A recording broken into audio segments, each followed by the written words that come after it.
എന്ത് സാധനവും ഉപയോഗശൂന്യമായാലും രണ്ടാമതൊന്ന് ഉപയോഗിക്കാൻ പറ്റുമോ എന്ന് ചിന്തിക്കുന്നവരാണ് മിക്ക ആളുകളും.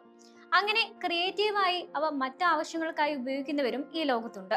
വാഹനങ്ങളുടെ ടയറുകൾ ഉപയോഗശൂന്യമായി കഴിഞ്ഞാൽ അവ വലിച്ചെറിയുകയോ ഉള്ളിൽ മണ്ണും വളവും നിറച്ച് ചെടികൾ വളർത്തുന്നതുമൊക്കെ നമ്മൾ ഇവിടെ കണ്ടിട്ടുണ്ട്.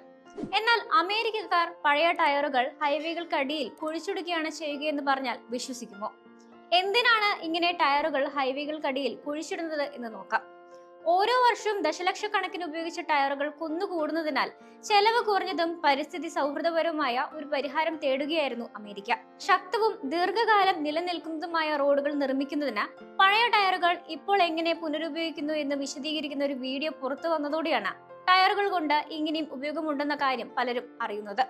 എന്തിനാണ് അമേരിക്കക്കാർ പഴയ ടയറുകൾ ഹൈവേകൾക്കടിയിൽ കുഴിച്ചിടുന്നത്? കാരണം ലളിതമാണ് എന്ന് ചോദിക്കുന്നതോടെയാണ് ഈ ഒരു വീഡിയോ ആരംഭിക്കുന്നത്. ഉപയോഗിച്ച ടയറുകൾ എങ്ങനെ കൈകാര്യം ചെയ്യണമെന്നറിയാതെ വർഷങ്ങളായി അമേരിക്ക ബുദ്ധിമുട്ടുകയായിരുന്നു. റബ്ബർ, സ്റ്റീൽ, മറ്റ് രാസവസ്തുക്കൾ എന്നിവ കൊണ്ടാണ് ടയർ നിർമ്മിച്ചിരിക്കുന്നത്. അതിനാൽ അവ എളുപ്പത്തിൽ നശിച്ചു പോകില്ല. അതേസമയം ഇവ കത്തിച്ചു കളയുന്നത് അപകടകരമാണ്.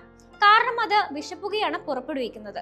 കൂടാതെ വലിച്ചെറിയുന്നത് വർഷങ്ങളോളം മാലിന്യ കൂമ്പാരങ്ങളായി മാറുകയും ചെയ്യുന്നു. ഈ പ്രശ്നം പരിഹരിക്കാൻ എഞ്ചിനീയർമാർ ഒരു പുതിയ ആശയം കൊണ്ടുവന്നു. ടയറുകൾ വലിച്ചെറിയുന്നതിന് പകരം അവർ അവ റോഡിന്റെ അടിഭാഗത്ത് ഉറപ്പിച്ചു നിർത്തി.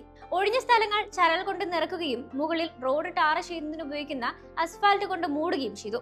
ഇതോടെ ഒരു സാധാരണ ഹൈവേ പോലെ റോഡ് കാണപ്പെടുകയും ചെയ്യും. യഥാർത്ഥത്തിൽ ആയിരക്കണക്കിന് പഴയ ടയറുകളിൽ നിർമ്മിച്ചതാണ് അമേരിക്കയിലെ പല ഹൈവേകളും. ഈ രീതി ഇത്ര നന്നായി പ്രവർത്തിക്കുന്നതിന്റെ കാരണം വീഡിയോയിൽ വിശദീകരിക്കുന്നുണ്ട്. ആദ്യത്തെ നേട്ടം മെറ്റീരിയലുകളിൽ വലിയ കുറവുണ്ടാക്കുന്നു എന്നതാണ്. ടയറുകൾ ഉപയോഗിക്കുന്നത് പുതിയ നിർമ്മാണ സാമഗ്രികളുടെ ആവശ്യകത പകുതിയായി കുറയ്ക്കുന്നു. രണ്ടാമത്തെ നേട്ടം ശക്തിയാണ്. ടയറുകൾ സ്വാഭാവികമായും കരുത്തുള്ളതും ഇലാസ്തികത നിറഞ്ഞതുമാണ്. അതിനാൽ അവ കാറുകളിൽ നിന്നുള്ള ആഘാതം ആഗിരണം ചെയ്യുകയും റോഡ് കൂടുതൽ കാലം നിലനിൽക്കാൻ സഹായിക്കുകയും ചെയ്യുന്നു. ഈ റോഡുകളിൽ ചിലത് സാധാരണ റോഡുകളേക്കാൾ ഒരുപാട് കാലം നല്ല നിലയിൽ തുടരുകയും ചെയ്യും. ഏറ്റവും പ്രധാനമായി ദശലക്ഷക്കണക്കിന് പാഴായ ടയറുകൾ വലിച്ചെറിയപ്പെടുന്നതിന് പകരം വീണ്ടും ഉപയോഗിക്കാൻ സാധിക്കുന്നു എന്നതാണ്.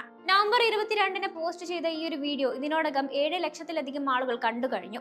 മാത്രമല്ല നിരവധി നല്ല അഭിപ്രായങ്ങളും ലഭിക്കുന്നുണ്ട്. എല്ലാ വർഷവും അമേരിക്ക 250 ദശലക്ഷത്തിലധികം സ്ക്രാപ്പ് ടയറുകൾ ഉൽപ്പാദിപ്പിക്കുന്നുണ്ടെന്ന് വീഡിയോയിൽ പറയുന്നുണ്ട്. അവയെല്ലാം ലാൻഡ് ഫില്ലുകളിലേക്ക് അയക്കുന്നതിന് പകരം പലതും ക്രം റബ്ബർ എന്നറിയപ്പെടുന്ന ചെറിയ കഷ്ണങ്ങളാക്കി കീറുന്നു. പിന്നീട് ഇത് അസ്ഫാൽറ്റുമായി കലർത്തി റബ്ബറൈസ്ഡ് അസ്ഫാൽറ്റ് ഉണ്ടാക്കുന്നു. ഇത് റോഡിലെ ശബ്ദം കുറയ്ക്കുകയും റോഡുകളെ കൂടുതൽ ശക്തമാക്കുകയും ചെയ്യുന്നു. കൂടാതെ ദീർഘകാല അറ്റകുറ്റപ്പണികൾ കുറയ്ക്കുകയും ചെയ്യുന്നു. ഇന്ത്യക്കും നടപ്പിലാക്കാൻ കഴിയുന്ന ഒരു കാര്യം തന്നെയാണിത്. ഇതുവഴി മാലിന്യം കുറയ്ക്കാം എന്ന് മാത്രമല്ല വിഭവങ്ങൾ ലാഭിക്കുകയും ചെയ്യാം.